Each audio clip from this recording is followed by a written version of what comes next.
यो क्वेसनले के भनेको छ, find the equation of circle passing through the points 3, 4 which equations up to diameters are x plus y equal to 14 and 2x minus y equal to 4. यसको मतलब दुईवटा डायमिटर्स x plus y equal to 14 र 2x minus y equal to 4 भएको र point 3, 4 बाट pass हुने सर्कलको equation पत्ता लगाऊ भनेको छ। अब मानौं हामीलाई यही सर्कलको इक्वेसन पत्ता लगाउनु पर्ने छ है, जसको एउटा डायमिटर मानौं यो भयो र अर्को डायमिटर यो भयो है। यो डायमिटरको इक्वेसन मानौं x plus y equal to 14 हो र यो डायमिटरको इक्वेसन मानौं 2x minus y equal to 4 हो है। अनि यो जुन सर्कल छ 3, 4 बाट पास हुन्छ भन्नाले मानौं 3, 4 भन्ने पोइन्ट यहाँ पर्छ है। अब हामीले यहाँ सबभन्दा बुझ्नुपर्ने कुरा के छ भने दुईवटा डायमिटर कुनै पनि सर्कलको जहिले पनि कहाँ गएर इन्टरसेक्ट हुन्छ भने सर्कलको सेन्टरमा इन्टरसेक्ट हुन्छ। इट मिन्स यो दुईवटा डायमिटरको इक्वेसनलाई हामीले जब सल्भ गर्छौं र x र y को भ्यालु पाउँछौं, त्यही x र y को भ्यालु यो सर्कलको के हुन्छ भने सेन्टर हुन्छ है। त्यसैले अब सल्युसन गर्दा गिभन कुरा के छ, हामीलाई एउटा पासिङ पोइन्ट जुन कि 3, 4 हो है। अनि हामीलाई डायमिटरको इक्वेसनहरु दिएको छ। अब यो इक्वेसनहरुलाई सल्भ गर्न यिनीहरुलाई सल्भ गरौँ हामी सब्स्टिट्युसन मेथडले है। भनेपछि एउटा equation डायमिटरको x plus y equal to 14 छैन, जहाँबाट मैले के गरे x को भ्यालु टिपे जुन 14 minus y भयो है। अब अर्को डायमिटरको इक्वेसन के रहेछ त 2x minus y equal to 4।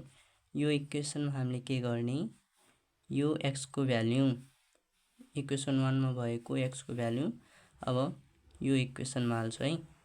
भनेपछि 2 into x को value 14 minus y equal to 4 हुने भयो। अब यसलाई सल्भ गर्यो भने 2 into 14 28 minus 2y minus y equal to 4 हुने भयो।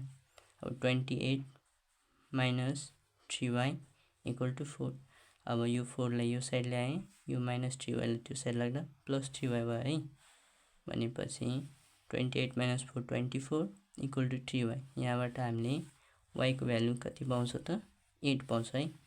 यो y को भ्यालु लगेर हामीले यो इक्वेसन 1 मा हाल्दा हामीले के पाउँछ त x को भ्यालु पाउँछ जुन कति हो त 6 हो। यति बेला जुन हामीले x, y पायौं दैट इज 6, 8 त्यो के हो त हामीलाई चाहिने सर्कलको के रहेछ त सेन्टर रहेछ है त। अब हेरौं त हामीलाई थाहा छ कुनै पनि सर्कलको सेन्टर र त्यसको पासिङ पोइन्टको बीचको जुन दूरी हुन्छ त्यो भन्नाले के हो त रेडियस हो है।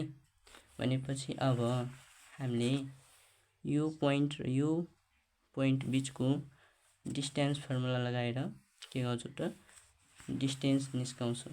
त्यो भन्नाले के हुन्छ त हामीलाई रेडियस हुन्छ हैन त।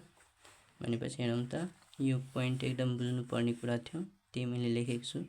Since two diameters always intersect at centers of circle, so center of required circle के हुने भयो त हाम्रो 6, 8 है। अनि यो पनि कुरा मैले लेखेको छु यहाँ।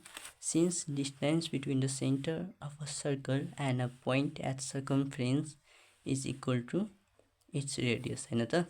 भनेपछि डिस्टेन्स फर्मुला युज गरेर मैले यहाँ रेडियस निस्काएको छु जुन कति हो त 5 युनिट हो है। अनि हामीलाई थाहा छ कुनै पनि सर्कलको इक्वेसन को फर्मुला के हुन्छ त x minus h को whole square plus y minus k को whole square equal to r square.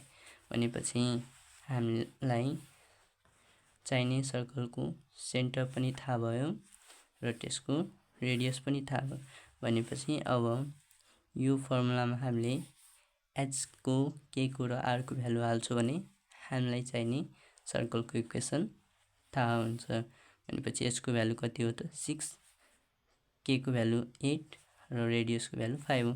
भनेपछि यो फर्मुलामा हाल्दा हामीले के पायौँ x - 6 को होल स्क्वायर प्लस y - 8 को whole square equal to 5 square. भनेपछि x - 6 को होल स्क्वायर बराबर 80 हुन्छ, y - 8 को होल स्क्वायर बराबर 80 हुन्छ अनि 5 को स्क्वायर बनाले 25 हो। भनेपछि अब यसलाई हामीले जेनरल इक्वेसन अफ सर्कल को फर्ममा लेख्छौँ। भनेपछि x square plus y square minus 12x minus 16y अनि 36 प्लस 64 भन्नाले 100 अनि यो प्लस 25 ले त्यो साइडबाट यो साइड ल्याउँदा माइनस 25 भयो। अनि यसरी हामीले x square plus y square minus 12x minus 16y अनि प्लस 100 माइनस 25 भन्नाले प्लस 75 इक्वल टु 0 पायो हैन, which is required equation of circle है त। यति रहेछ, एकदम क्वेसन सजिलो छ, कन्सेप्चुअल छ, बुझ्नुपर्ने कुरा त है, सजिलो छ।